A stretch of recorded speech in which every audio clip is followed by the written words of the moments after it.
Hey KOZ family, it's TJ Greaney and this is your KOZ Raw for this week. Just back from a long run, this last deal was 4 or 5 days, and then 4 or 5 days before that. Was on the zero turn for about 5 or 6 hours yesterday playing catch up. You can't complain about rain in Texas, but it does make the grass grow. And it grows really well when it's raining. And so caught up on that. You know, one of the things that happens, I get 4 or 5 hours into a mow and it's hot out. I mean, it is hot out and it's dusty, and I've got these different pastures that I mow at the zero turn. And I kept thinking, I'll just leave that one for tomorrow. I'll just leave. But then I kept thinking, what I know, which is, no, I'm going to finish. I'm going to do all of them. I'm going to do it all today and get it done. And it's a mindset that has been, it's kind of a do hard things, push through. And it's so good and so powerful, and something that we need to teach our boys. I know I talk about it a lot, but about getting your boys moved forward and where they understand that they can do things they didn't think they could do, like going on a hike and hiking that extra, mile when they didn't think they could do it. And the beautiful thing about that is when it rolls over into what we're doing and we begin to do those. And I've told the story many times about Don Disco, and when he found that he's big on the it's not Backdoor, but it's the neighborhood app where that people give away stuff and you go get it free. And he had a shed that he wanted. And so he got it, one of his KOZ boys from his neighborhood, and they went and got this giant shed and got it back to his house, and had to take the fence down to get it through the fence. And so, it's this long, hard day. And they get the shed into place, and it's right where they want it. It looks good, and they got the fence back up, and everything is like super good. And he goes and gets his level, and he puts his level on the building, and it's just a little bit off. And by then, that young man that he had wrangled into helping him, his KOZ boy, was like, yeah, that's good. And he said, no, we need to make it right. If we've gone this far, if we've done this much, we got to get it right. And so they had to move the building out of the way, dig it out some more, move it back. And, by this time, the boy's thinking, hey, it's just a little bit. It's not. And but what Don taught him was, no, if it's worth doing, it's worth doing right, and learning excellence, and to finish the job. Don't do it part way. And that young man has since gone into college, gone through the toughest part of college. He was part of the Corps at Texas A&M, which is the military part, the young guys that are just, solid stuff. They come out the other end. He's become a wildlife or a land management guy, and just a super stud kid. But he will tell you that the lessons he learned in KOZ about finishing strong, about doing it right, about not giving up, have been super powerful. And there was another young man who is now part of the Coast Guard.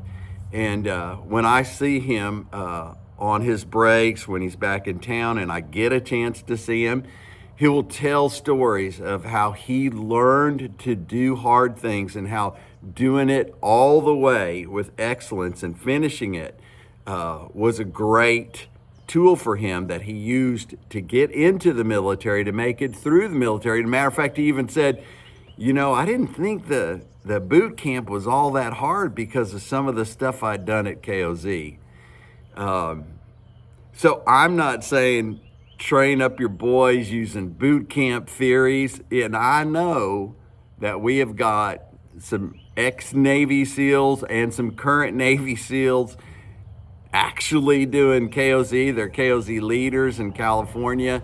Incredible guys, and they're doing things like it's not in the curriculum, but it's a guy thing. And some of the guys that went to New Mexico and took a group of boys to the top of Wheeler Peak, the highest point in New Mexico, those boys, man, going up that mountain, there's places where you just want to stop. And they got all the way to the top, and then they did a push-up. They did push-ups on top, just to put kind of like the crown on top of the achievement. And I'm telling you guys that because what we're teaching the boys, the examples that we're giving them about not finishing, about going a little bit further to finish it, about doing the extra part, about doing hard things, is so critical. And they're going to see that in you. They're going to see that in your eyes. They're going to see it in how you operate, the words you use, the way you do things. They're going to look in your truck. If your truck is organized, if your trailer is organized, it's going to speak to them and what they see. And that's going to actually maybe speak more than words do if you're trying to teach a boy to be, organized and to, some structure. The reason KOZ, one of the reasons KOZ works is because it's got structure. And so many of our boys today are operating without structure in their lives, but men desperately long for structure. That's why we think about things. You go shopping with your wife and it's like, we're gonna go boom, boom, boom, catch the things that we need and get down the road. We're gonna load them up and go. And but our wives want to walk down the aisle. They want to say hi to the person on the other side of the aisle. It is my wife. It's an experiential thing to do it, to go and to the grocery store.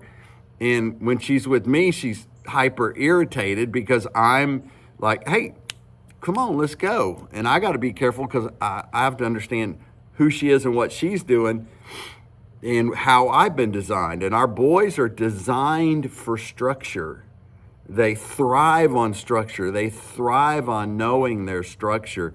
And even though they may buck it sometimes, they truly, desperately want structure. So doing things, completing them, going the extra mile, showing them that matters, and then having structure, thinking through things, having a plan is always super helpful when we're with our KOZ boys and when we're training our boys and what they feed off of. Another thing that I was thinking about was I was reading about Gideon's 300, and it's just one chapter, right? It's chapter 7, I think. And I was reading about it and I was just overwhelmed with the idea that they were going into battle against tens of thousands.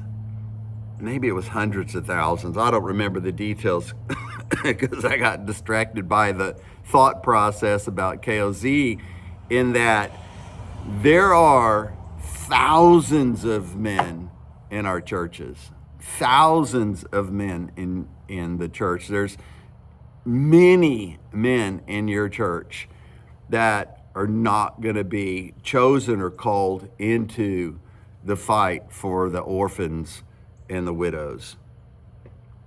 It is a high priority for Jesus and God. Throughout the whole Bible, you say, go protect the orphans and widows. Go care for the orphans and widows. Give them, leave food for them. Make sure they have what they need. Care for the orphans and widows.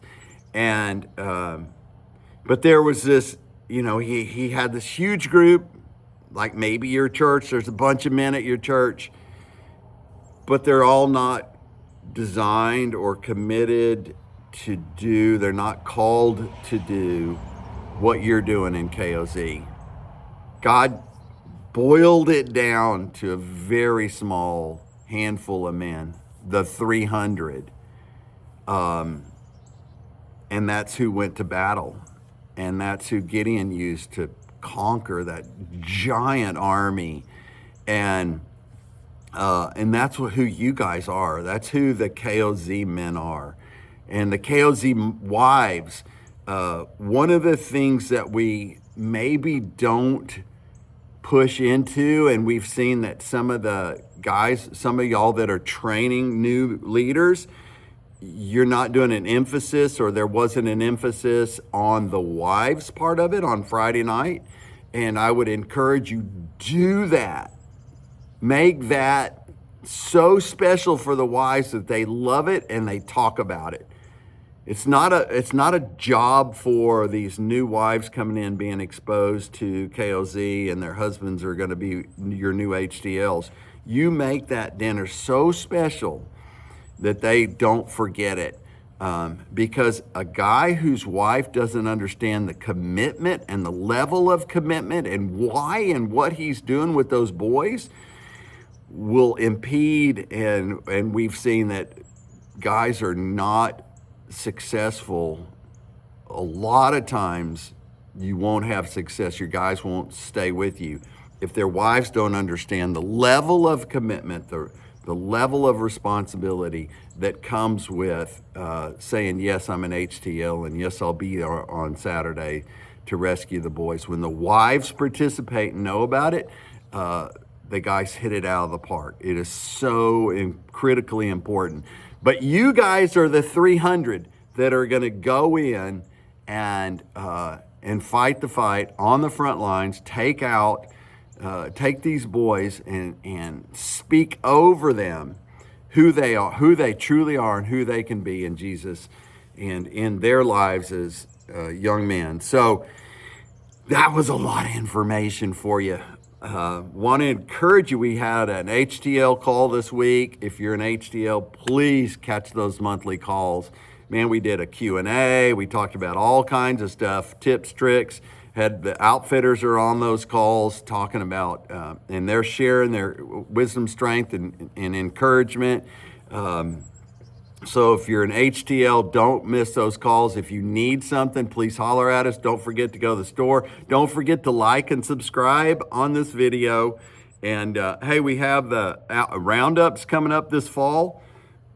They're going to be all across the country. And if you can make it to an HTL roundup, man, it's going to be an encouraging time for you to be with other leaders doing the work that you're doing. The other guys in the other 300, the other guys that are in the Gideon's 300 are going to be there, the other HTL. So come on out, be a part of the HTL roundups. All right, that's your Raw for this week. I'm TJ Greaney. Regulators, mount up.